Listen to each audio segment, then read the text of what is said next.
Sir పెళ్ళికి ముందే ఒకరితో ఎఫ్ఐఆర్ పెట్టుకొని పెళ్ళైన తర్వాత అంటే వేరే వ్యక్తిని పెళ్ళైన తర్వాత నెల రోజులకే చంపించేసింది సార్. గద్వాలకు చెందిన ఒక సర్వేయర్ తేజేశ్వర్ అనే వ్యక్తిని కేవలం పెళ్ళయింది. ఆ తర్వాత ప్రియుడితో కలిసి భార్య చంపేయడం ఇప్పుడు చర్చనీయాంశంగా మారిపోయింది. అంటే మొన్నే మేఘాలయ హనీమూన్ జంట చూసాం. ఇలాంటి ఘటనలు చాలా జరుగుతున్నాయి. అంటే భార్యలు వేరే వారితో ఎఫ్ఐఆర్ పెట్టుకోవడం, ఆ తర్వాత ప్రియుడితో కలిసే భర్తల్ని చంపించేయడం ఇటువంటివి పెరిగిపోయాయని కూడా చెప్తున్నారు. ఇప్పుడు తేజేశ్వర్ విషయంలో కూడా అదే జరిగింది అంటున్నారు. అసలు ఏం జరిగింది? దీనికి సంబంధించి మరి ఎటువంటి వివరాలు ఉన్నాయి సార్? మనం చాలాసార్లు సోనం అండ్ రాజా రఘువంశీ గురించి చెప్పుకున్నాం. ఆ అమ్మాయి ముందుగానే ఒక అతన్ని ప్రేమించింది. అతనితో పెళ్లికి ఒప్పుకోరని చెప్పి ఇంకొక అతన్ని పెళ్లి చేసుకొని అతన్ని చంపేస్తే విడో అవుతాను, అప్పుడు చచ్చినట్టుగా ఒప్పుకుంటారని ఒక ప్లాన్ చేసి హనీమూన్కి తీసుకెళ్లి అతన్ని అతి దారుణంగా చంపించింది. ఇప్పుడు అరెస్ట్ అయ్యి జైల్లో ఉంది. అదే విధంగా మన తెలుగు రాష్ట్రాల్లో 2 రాష్ట్రాల ఇన్వాల్వ్ అయిన ఈ కేసులో తెలుగు రాష్ట్రాల్లో ఇప్పుడు సంచలనం సృష్టిస్తున్న కేసు ఐశ్వర్య కేసు. ఈ ఐశ్వర్య అనే ఒక అమ్మాయి తన భర్తను కూడా అంటే ఆల్రెడీ ఒకరితో అఫేర్ పెట్టుకొని ఇంకొక అతన్ని పెళ్లి చేసుకుంది. ఇది వేరే డిఫికల్ట్ కేసు అనమాట. సోనంద్ లాంటిది కాదు. ఈ అమ్మాయి ఇష్టపడే పెళ్లి చేసుకుంది. రెండో అతన్ని ఇష్టపడింది, ప్రేమించింది, అతన్ని ప్రేమలకు దించి పెళ్లి చేసుకొని విత్ ఇన్ 29 days లో అతన్ని సుపారీ ఇచ్చి చంపించింది. ఇది ఇంకా కాంప్లెక్స్ కేసు. ఏంటంటే వీళ్ళమ్మ కూడా దీంట్లో ఇన్వాల్వ్ అయింది. ఈ అమ్మాయి ఎవరితో అయితే అఫేర్ పెట్టుకునిందో అతనితోనే వీళ్ళమ్మ కూడా అఫేర్ పెట్టుకునింది. సో వీళ్ళమ్మ అఫేర్ పెట్టుకున్న అతను, ఈ అమ్మాయి ముగ్గురు కలిసి ప్లాన్ చేసుకుని చేశారు. ఇది కొంత సోనం కంటే విచిత్రమైన కేసు అని చెప్పుకోవచ్చు. అసలు ఇది ఎలా జరిగింది, అసలు వీళ్ళు ఎవరు, ఎందుకు చంపారు, ఎలా చంపారు, పోలీసులు ఎలా పట్టుకున్న తర్వాత ఇన్వెస్టిగేషన్లు ఇప్పటి వరకు ఏ విషయాలు బయటకు వచ్చాయి, ఈ విషయాలు చూద్దాం. ఈ అబ్బాయి పేరు తేజేశ్వర్. ఇతనికి 32 ఏళ్ళు. ఇతను సర్వేయర్ గాను తర్వాత ఒక డాన్స్ ఇన్స్ట్రక్టర్ గా కూడా ఉంటున్నాడు. వీళ్ళది జోగులాంబ గద్వాల్ జిల్లా గద్వాల్లో గంట వీధి లో ఉంటాడు ఈ అబ్బాయి ప్రైవేట్ గా ఎవరైనా సర్వే చేయించుకుంటే చేస్తారనమాట, ప్రైవేట్ సర్వేయర్. సో ఈ అబ్బాయికి మే 18న ఈ కర్నూలులో ఉంటున్న కర్నూలు ఎస్టేట్ అంటారు దాన్ని, ఆ కర్నూలు ఎస్టేట్ లో ఐశ్వర్య అనే అమ్మాయితో పెళ్ళైంది. అయితే పెళ్ళైన 29 రోజులకి ఇతను మిస్ అయినప్పుడు వీళ్ళ బ్రదర్ తేజవర్ధన్ గద్వాల్లో కంప్లైంట్ ఇచ్చాడు. ఇట్లా మా బ్రదర్ కనిపించట్లేదు, ఫోన్లు తీయట్లేదు, వాళ్ళని అడిగితే కూడా వాళ్ళని అడిగితే మాకు కూడా తెలియదు, బయటకు వెళ్తానన్నాడు, మళ్ళీ రాలేదని మేము కూడా కంగారు పడుతున్నాం అని చెప్పారు. సో పోలీసులు రంగంలో దిగారు. వాళ్ళు మామూలుగానే రెగ్యులర్ గా చేసే పద్ధతిలో ఈ అబ్బాయి ఫోన్ లొకేషన్ ఎక్కడెక్కడ ఉనింది, అట్లాగే సీసీటీవీలు ఇవన్నీ పరిశీలిస్తే పెబ్బేరు అనే చోట అతని శవం దొరికింది. శవం అతి దారుణంగా గొంతు కోసేసి ఉన్నారు. సో ఎవరు చేశారంటే వాళ్ళకి ఒక కారు అక్కడికి వచ్చిపోయినట్టుగా కనబడింది. ఆ కారుని సీసీటీవీల ద్వారా ట్రేస్ చేసి ఆ కారు ఎవరిది ఏంటనేది వాళ్ళు పట్టుకున్నారు అన్నమాట. సో పట్టుకొని అక్కడి నుంచి అతన్ని పట్టుకోగలిగారు. అతను పట్టుకున్నాక అతను మొత్తం చెప్పింది ఏంటంటే ఈ ఐశ్వర్య వాళ్ళ మదర్ సుజాత, తిరుమలరావు వీళ్ళు ముగ్గురు కలిసి తనకి 75,000 సుపారీ ఇచ్చారని అతను అతని పేరు మనోజ్ అని అతను చెప్పాడు. దాంతో వీళ్ళందరినీ కూడా అరెస్ట్ చేశారు. అట్లాగే ఈ మనోజ్కి హెల్ప్ చేసిన కార్ డ్రైవర్ కావచ్చు, ఇంకొక మీడియేటర్ ఉన్నాడు మనోజ్ని వాళ్ళకి కలిపిన అతను. ఆ మీడియేటర్ని మొత్తం ఇప్పటి వరకు 8 మందిని పోలీసులు అరెస్ట్ చేసినట్టుగా తెలిసింది. సో ఈ పోలీసులు ఇప్పటి వరకు అంటే గద్వాల ఎస్పీ శ్రీనివాసరావు దీన్ని పర్సనల్ గా సీరియస్ గా తీసుకొని 3 బృందాల్ని పెట్టాడు దీని మీద. 2 రోజుల్లోనే పట్టుకోగలిగారు. సో ఈయన ఎస్పీ శ్రీనివాసరావు చెప్తున్నది ఏంటంటే ఎలా జరిగింది ఏంటనేది చెప్పాడు. ఇదేంటంటే ఈ కర్నూలు ఎస్టేట్ లో ఒక బ్యాంక్ పేరు చెప్పట్లేదు, ఒక బ్యాంక్ మేనేజరు ఉన్నాడు, తిరుమలరావు ఆయన పేరు. ఆ బ్యాంక్ లో సుజాత అనే ఆవిడ పనిచేస్తుంది. సో సుజాతకి ఆయనకి మధ్య అఫైర్ స్టార్ట్ అయింది. ఆయనకి ఆల్రెడీ పెళ్ళైంది కానీ పిల్లలు లేరు. సో దాంతో ఆయన పిల్లలు కావాలని అనుకున్నాడు. అప్పుడు ఈ సుజాత ఏం చెప్పిందంటే ఎవరో ఎందుకు, నా కూతురే ఉంది, పెళ్లి చేసుకో అని చెప్పింది. అయితే అది ఇంకా మంచిది, మనం నీ కూతురుని పెళ్లి చేసుకుంటే నేను నీతో కూడా అఫైర్ కంటిన్యూ చేయొచ్చు అని వాడికి అనిపించింది. సో దాంతో ఐశ్వర్యాన్ని పరిచయం చేసింది. ఐశ్వర్యతో అఫైర్ పెట్టుకోవడం మొదలు పెట్టాడు.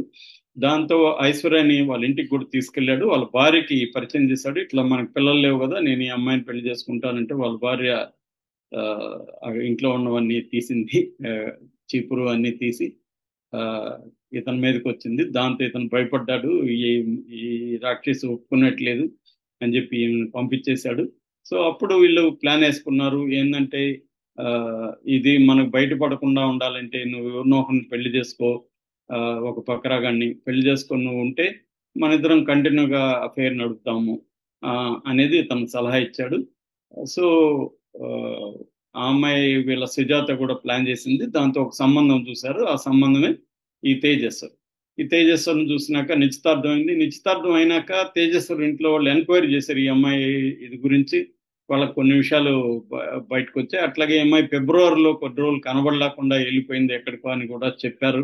ఇవన్నీ చూసినాక ఇంట్లో వాళ్ళు వీడికి చెప్పారు, వద్దురా అమ్మాయి కొంత మనకి డౌట్ఫుల్ గా ఉంది, అమ్మాయిని పెళ్లి చేసుకోవద్దు, మనం వేరే నీకు మేము వెతుకుతాము చేస్తామని చెప్తే అప్పటికే ఈ అమ్మాయి తన మీద లవ్ స్టోరీ స్టార్ట్ చేసింది. రోజు చాట్ చేయడం, ఫోన్లు చేయడం, ఎవరు ఐశ్వర్య నువ్వంటే నాకు చాలా ఇష్టం అని చెప్పడం. దాంతో ఈ అబ్బాయి కూడా ప్రేమలో పడిపోయాడు, ఆ అమ్మాయి ప్రేమలో. సో ఒక రకమైన ట్రాప్ అంటారు కదా, ఆ ట్రాప్ లో పడిపోయాడు. దాంతో ఇంట్లో వాళ్ళని ఎదిరించి మరి అతను పెళ్లి చేసుకున్నాడు. సో పెళ్లి చేసుకున్నాక నిజానికి ఇష్టపడే పెళ్లి, ఇతనంటే కూడా ఇష్టం ఉంది. ఈ అమ్మాయి ఏంటంటే నిశ్చితార్థం అయినా కూడా ఇతనితో చాట్ చేస్తుంది, మరోవైపు తన లవర్తో కూడా, తిరుమలరావుతో కూడా చాట్ చేస్తుంది. తన అమ్మ లవర్, ఇద్దరు లవర్తో చాట్ చేస్తుంది. సో పెళ్ళయింది. పెళ్ళైనాక ఈ అబ్బాయికి డౌట్ వచ్చింది. ఎందుకంటే పెళ్ళైనాక దాదాపు పోలీసులు చెప్తున్నది ఏమంటే తిరుమలరావుతో 2000 కాల్స్ మాట్లాడిందంట 29 రోజుల్లో. సో అమ్మాయి అంటే ఎంతగా అమ్మాయికి మగవాళ్ళు పిచ్చుందా లేకపోతే తిరుమలరావుతో పిచ్చుందని మనకు అర్థమవుతుంది. సో అంతసేపు కాల్లో మాట్లాడుతుంటే ఈ అబ్బాయికి అని డౌట్ వస్తుంది కాబట్టి ఈ అబ్బాయికి కూడా డౌట్ వచ్చింది. దాంతో ఈ అబ్బాయి నిలదీసేసరికి వీళ్ళకి ఇబ్బంది అయిపోయింది. అంటే వీడినేదో మనం బకరాగా పెళ్లి చేసుకుందాం అనుకుంటే వీడు నన్ను కంట్రోల్ చేయడం మొదలు పెడుతున్నాడు అనే ఒక ఇది వచ్చింది. దాంతో ఈ అమ్మాయి తిరుమలరావుని అడిగిందని చెప్తున్నారు, వీడిని ఏదన్నా పద్ధతిలో వదిలించుకోవాలా, వీడు వదిలేయట్లేడు, వీడిని చంపేస్తే మనం ప్రశాంతంగా ఉండొచ్చు, నేను విధవైపోతాను కాబట్టి ఇంకా నాకు ఎవరు పెళ్లి కాలేదని అడగరు, గమ్ముని ఉండిపోవచ్చు హ్యాపీగా మన ఇద్దరం అనేది ఈ అమ్మాయి ఒక ఇది అప్పీల్ చేసింది తిరుమలరావుకి. వాళ్ళ అమ్మ కూడా దాన్ని సపోర్ట్ చేసింది. దాంతో తిరుమలరావు తనకు తెలిసిన వాళ్ళని ఎవరినో పట్టుకున్నాడు. ఇలాగా ఒక అతను చంపాలి, నీకు తెలిసిన వాళ్ళు ఎవరు ఉన్నారంటే అతని మనోజ్ని పట్టుకున్నాడు. సో మనోజ్కి 75,000 అడ్వాన్స్ ఇచ్చారు. టోటల్ అమౌంట్ ఎంత అనేది ఇంకా క్లియర్గా లేదు. సో అడ్వాన్స్ ఒక 75,000 ఇవ్వగానే మనోజ్ ఏం చేశాడంటే, తన సర్వేయర్ కాబట్టి మాది ఒక 10 ఎకరాలు సర్వే చేయాలి సార్, రెండే అంటే తను ఓకే అన్నాడు. తన కారులో ఎక్కించుకొని ఎర్రవల్లి చౌరస్తా గద్వాల చిట్యాల రోడ్లో దగ్గర పెబ్బేరు అని ఉంటుంది. ముందుగా ఎర్రవల్లి చౌరస్తా దగ్గర చంపుతాం అనుకున్నారు. అక్కడ అదేమో ఊరు చివరిలో ఉంది, ఊరు దగ్గరలో ఉంది కాబట్టి అది వద్దనుకొని మళ్ళీ పెబ్బేరు దగ్గరికి తీసుకెళ్లారు. అక్కడ కొద్దిగా నిర్మానుష ప్లేస్లోకి తీసుకెళ్లి ముందు రోజే తెలివిగా మనోజ్ ఏం చేశాడంటే కారుకి ఆ బ్లాక్ స్క్రీన్లు ఇవి పెట్టించాడు అనమాట. ముందు బ్లాక్ ఫిల్మ్ అంటారు కదా, ఆ బ్లాక్ ఫిల్మ్ పెట్టించేశారు అంటే బయటికి కనబడకుండా. దాంతో కారు ఒక దగ్గర ఆపారు. ఆపగానే ఇతను మనోజ్ వెనక నుంచి ముందు సీట్లో కూర్చోబెట్టారు ఇతన్ని, ఈ తేజస్వర్ని. వెనక సీట్లో నుంచి గబక్కని లేచి కత్తితో మెడగోసేశారు, గొంతు కోసేశారు. ఇది ఇతను అరుపులో అవి ఉన్నాయి కానీ బయట ఎవడికి కనబడలేదు, వినబడలేదు. సో దాంతో ఇతను చంపేశారు. దాని తర్వాత శవం ఎక్కడేద్దాం అనుకుంటే అక్కడ జనసంచారం కనబడుతుంది. దాంతో మళ్ళీ ఇతన్ని కర్నూలు వైపు తీసుకెళ్లారు. అక్కడ కూడా 2-3 ప్లేసులు తిరిగారు, ఎక్కడ వేయాలని. పూడిచెర్ల అనుకున్నారు ఫస్ట్, మళ్ళీ పల్లె అనుకున్నారు ఘాట్లో వేద్దామని, అక్కడ కుదరలేదు. చివరికి పిన్నాపురం క్రాస్ దగ్గర సుగాలిమెట్టు అంటారు, అక్కడ గాలేరు నగిరి కాలువ HNSS అంటారు, ఆ కాలువ దగ్గర శవాన్ని పడేసేసి వెళ్ళిపోయారు.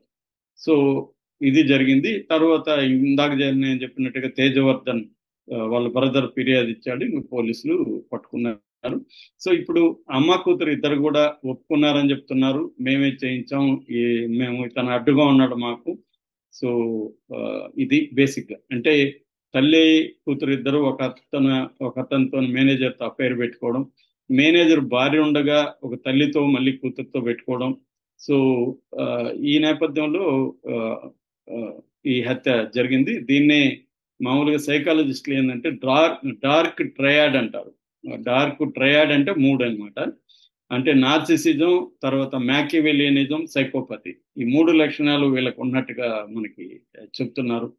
ఎందుకంటే ఈ నార్సిసిజం అంటే తన డిజైర్స్, తన ఆ, కోరికలు వాటికే ఇంపార్టెన్స్ ఇవ్వడం, దానికోసం ఏదన్నా చేయడం, దీన్ని నార్సిసిజం అంటారు.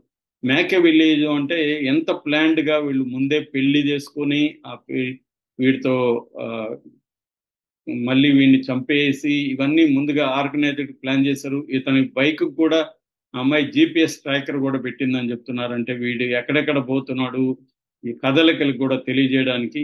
అంటే ఒక ప్లాన్డ్ ప్రకారం తల్లి కూతురు ప్రియుడు కలిపి ఒక ప్లాన్డ్ ప్రకారం దీన్నే మ్యాకివెల్లినిజం అంటారు. అంటే ఏ పని